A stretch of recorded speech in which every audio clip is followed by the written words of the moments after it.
Veja os destaques desta sexta-feira. Hoje é 26 de fevereiro. Secretários de Fazenda decidem futuro do convênio 100. Sem renovação, o impacto pode chegar a 16 bilhões de reais. Dólar se aproxima de R$ 5,60. No ano, valorização do câmbio supera 6%. Nesta edição, economistas apontam tendência da moeda para março. Na previsão do tempo, vamos saber como o clima deve ficar nos próximos meses. E mais, startup cria solução para mensurar teor proteico da soja e aumentar valorização da produção nacional. Covid-19 avança pelo Brasil e restrições aumentam nos estados. No Rio Grande do Sul, bandeira preta em todos os municípios começa a valer amanhã. Economia e inflação são temas do último episódio da série de reportagens Produção e Consumo dos Alimentos na Pandemia. Tudo isso e muito mais, Mercado e Companhia já está no ar.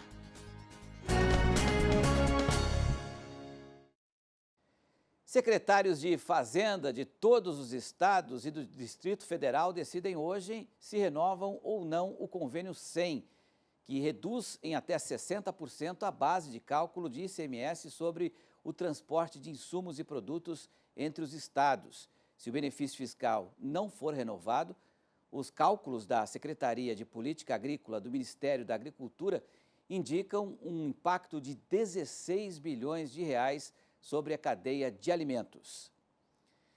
Sem o convênio 100, o Paraná vai ser o segundo estado a ter o maior acréscimo no custo de produção, mais de 2 bilhões de reais. E para falar sobre a importância de se discutir esse benefício fiscal, eu converso agora com o Luiz Eliezer, que está lá em Curitiba. Ele é do Departamento Técnico e Econômico da Federação de Agricultura do Paraná. Boa tarde, Eliezer. Fala um pouco sobre a expectativa aí dos produtores paranaenses em relação a ao fim, né, desse convênio 100, a possibilidade e como isso vai impactar todos vocês aí. Boa tarde. Boa tarde, Petrin. Boa tarde a todos. Exatamente o que você colocou, né? O estado do Paraná vai ser bastante impactado. Nesse estudo da Secretaria de Política Agrícola do Ministério da Agricultura, para o nosso estado, está ali projetado mais de 2 bilhões de reais em aumento do custo variável de produção das principais culturas, né, da agricultura. Um destaque maior ali para a cadeia de grãos, que deve ser bastante afetado, principalmente a soja. Nesses 2 bilhões, Petra, você ter uma ideia, a gente não considerou os insumos na pecuária. Esse estudo é focado muito mais na agricultura, ou seja, o impacto da não renovação do convênio 100, que reduz a base de cálculo do ICMS para os insumos agropecuários, ela é muito grande, né? Ela seria piorada quando a gente inclui daí os insumos da pecuária. A perspectiva é de aprovação, né? A reunião está acontecendo hoje, a partir das 3 da tarde, os secretários de Fazenda e de Economia de todo o país estão reunidos, discutindo não só o convênio ICMS 100, mas outros convênios, como o 52, que é sobre equipamentos e máquinas agrícolas, que também afetam bastante o setor produtivo. A perspectiva é de aprovação, é de uma manutenção de ambos os convênios, e o setor, né, ele mobilizou os secretários, mobilizou os governadores para a manutenção desse convênio, ainda mais num momento como esse de pandemia, Petri. Agora, recentemente nós entrevistamos aqui no Mercado e Companhia, né, um representante da Federação de Agricultura de Minas Gerais. Ele falava sobre o impacto no café, especificamente, que chegaria a 27%, que é uma cultura muito específica. Aqui a FAESP fala entre 5% e 15% de impacto, né, se acabar o convênio 100.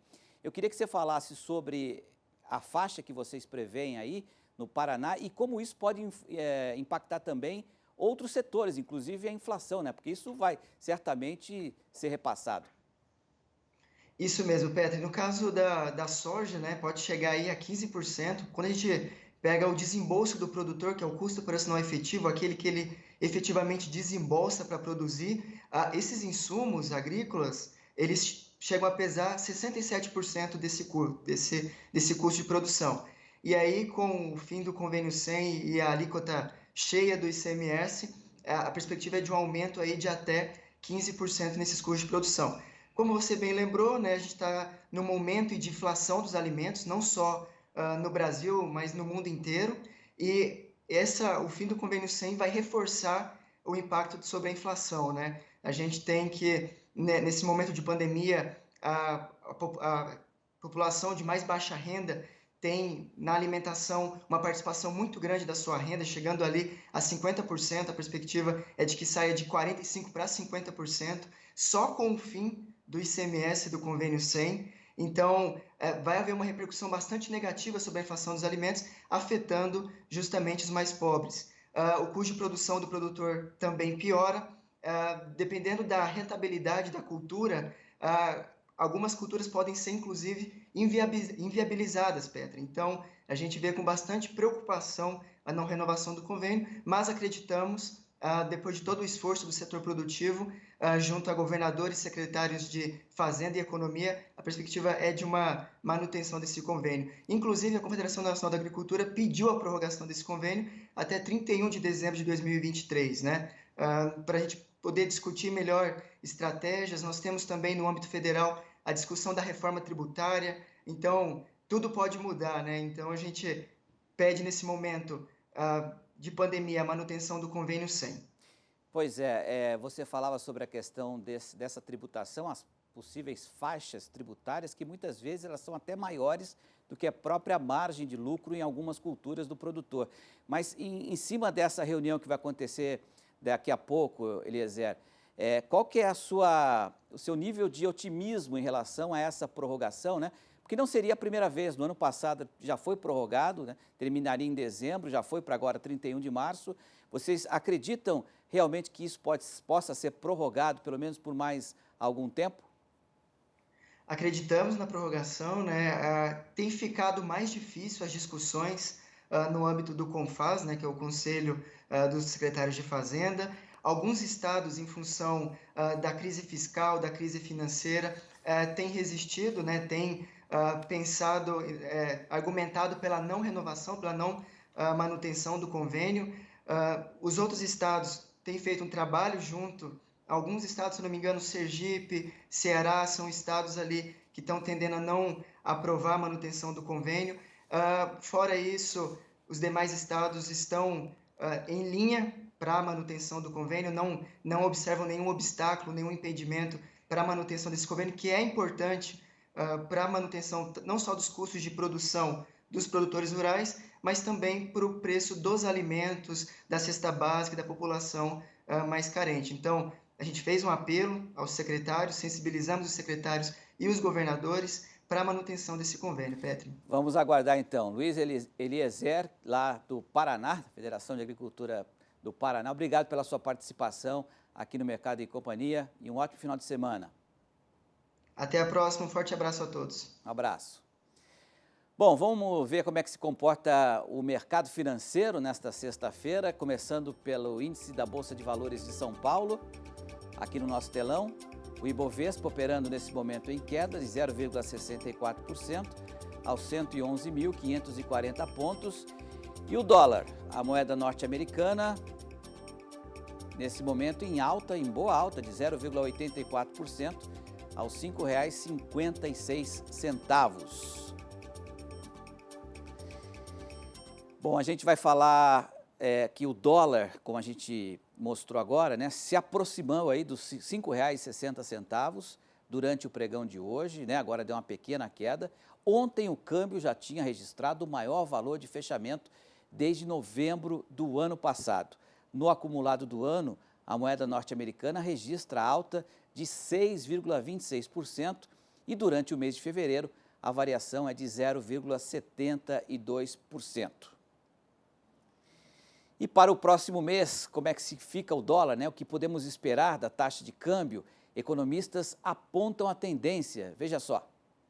O risco político, infelizmente, acabou se elevando com o passar do mês, porque houve uma preocupação sobre a maneira que o auxílio emergencial seria inserido nas nossas contas públicas e a tratativa entre PEC do Pacto Federativo, PEC emergencial e a indefinição ao longo do mês acabou trazendo prejuízos para os ativos domésticos e principalmente para a nossa taxa de câmbio. As projeções para a taxa de câmbio pelo relatório Focus para o final de 2021, elas contam aí com uma taxa de câmbio ao redor de R$5, mas a gente precisa fazer a lição de casa em relação às contas públicas para conseguir encerrar o ano nesse patamar que vem sendo projetado pelo mercado. Tem esse aspecto externo, né, de alta, de recuperação global do dólar, mas também tem as razões locais, né, as preocupações fiscais, toda a dificuldade, né, do governo de encaminhar essa questão do auxílio e principalmente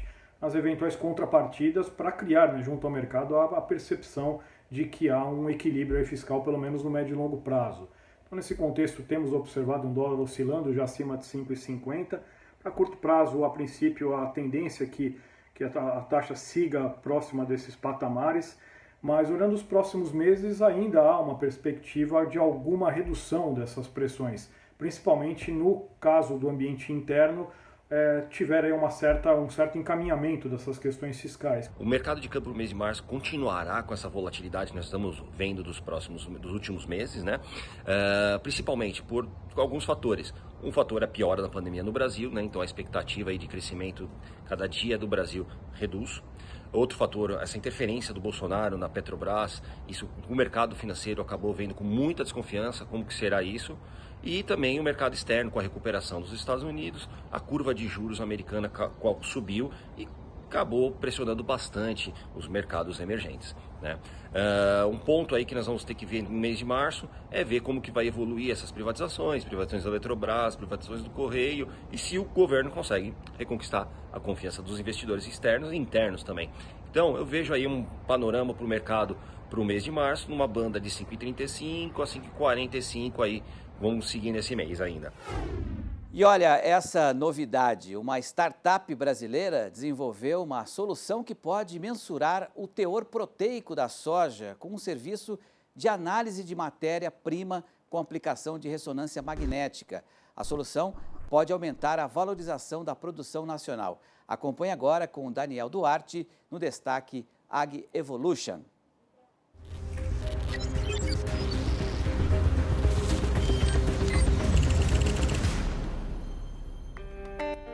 Boa tarde, amigos do Mercado e Companhia, tudo bem? O Destaque Ag Evolution de hoje mostra a solução de uma agtech brasileira que pode gerar valorização extra à produção de soja de maneira simples e rápida. A startup Fit pode comprovar o maior teor proteico da soja cultivada no Brasil e assim aumentar a valorização da produção nacional. É isso mesmo. A empresa realiza serviços de análise de matérias-primas com aplicação de ressonância magnética para mensurar com rapidez o teor proteico da soja de forma assertiva. O preço da soja muda de acordo com o percentual de proteína, que varia de 33% a 38% no grão. E a soja brasileira tem até 2% mais teor proteico em relação à soja produzida nos Estados Unidos, segundo o estudo da Embrapa. Atualmente, o preço pago ao produtor é estipulado pela cotação do dia da commodity, mas as vendas feitas para traders de mercados externos consideram o teor proteico, o que faz parte da valorização do produto. Aí está a oportunidade. Apesar disso, atualmente, a maior parte dos produtores não demonstra esse diferencial e deixa de faturar com isso. Ou seja, a venda da soja por simples tonelagem faz com que os agricultores deixem de rentabilizar bilhões de dólares a cada safra, que são faturados pelos próprios traders.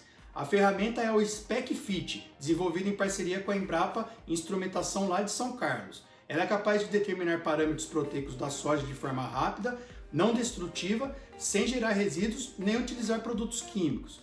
Em um mercado tão grande como o da soja, que nessa safra vai colher mais de 130 milhões de toneladas em todo o Brasil, a solução pode representar bilhões de dólares em divisas. Muito bom, né? Além de agregar valor ao produto, a tecnologia identifica pontos de perdas no processo de beneficiamento de produtos, e não só para a soja, mas para outras culturas como a cana-de-açúcar, por exemplo. É isso aí, pessoal. Esse foi o Destaque Ag Evolution de hoje e na semana que vem tem mais. Abraço!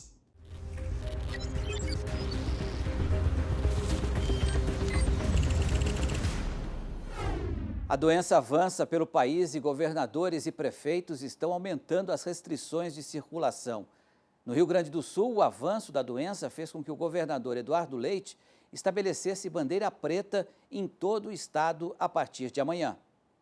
Estamos suspendendo a possibilidade de cogestão a partir de sábado até o outro domingo, até o dia 7 de março, incluindo o dia 7 de março, para que façam cumprir as regras e os protocolos estabelecidos na bandeira preta. Tal ordem levou a Associação Brasileira de Criadores de Cavalos a suspender as provas e atividades da raça crioula no estado gaúcho até 12 de março.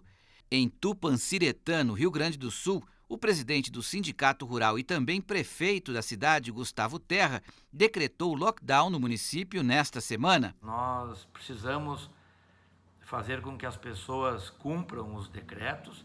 E esse lockdown também tem como segundo objetivo controlar uma pequena parcela da comunidade que ficava aglomerada ainda nos canteiros das avenidas, ainda consumindo bebida alcoólica, tomando chimarrão e principalmente transitando sem máscara. Essas pessoas serão punidas, né? Nós adotamos multas e essas multas são a partir de R$140 e aí vão dobrando a cada reincidência, né? Mas esse lockdown preserva os nossos órgãos de saúde, os nossos postos de saúde. O produtor José Teixeira afirmou que as atividades na fazenda dele, que fica na região, estão seguindo com as medidas de segurança. Nós da agricultura seguimos fazendo a nossa parte no dia a dia, até porque nós temos um compromisso que é de segurança nacional, que é produzir alimentos para todo mundo. Tupanciretã é a capital da soja do Rio Grande do Sul, mas também tem uma bacia leiteira, também tem os seus afazeres do dia a dia em todos os setores do campo e por isso não pode parar. Os cuidados são necessários? Sim, mas o suprimento de alimentos vem do setor primário para toda a sociedade. Dentro dos nossos produtores de Tupanciretã e de todo o Rio Grande do Sul, existe uma dinâmica que é de contribuir com o próximo com a produção de proteína animal, proteína vegetal. Nem todo grão produzido é armazenado nas propriedades, uma boa parcela ainda é entregue a terceiros, né, a recebedores. Então, esse trânsito de grãos será permitido. O agro nunca parou devido à pandemia. Estamos tomando todos os devidos cuidados. O agro é a única locomotiva que está movendo o país. Em Santa Catarina, o governo anunciou a suspensão do funcionamento de serviços não essenciais das 11 horas da noite de hoje até 6 horas da manhã do dia 1º de março. O objetivo é o mesmo, desacelerar a curva de contágio da Covid-19 no estado. Já no Paraná, o governador Ratinho Júnior se reuniu com prefeitos dos 5 maiores municípios do estado para discutir o cenário da pandemia da Covid-19. Desses 5 municípios, 3 são agrícolas: Maringá, Cascavel e Ponta Grossa. As medidas ainda não foram detalhadas, mas as restrições vão ser apresentadas ainda hoje. Sentiu falta de algum conteúdo? Acesse canalrural.com.br.